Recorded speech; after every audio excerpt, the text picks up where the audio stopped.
nakalimutan. Pagbalik sa Manila, ako ay nananabik. Mabaliw-baliw ako sa kanyang mga halik.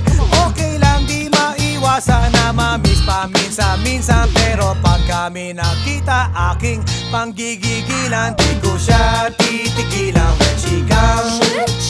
Di ko siya titigilan when she comes. Di ko siya titigilan, di ko siya titigilan, di ko siya titigilan when she comes.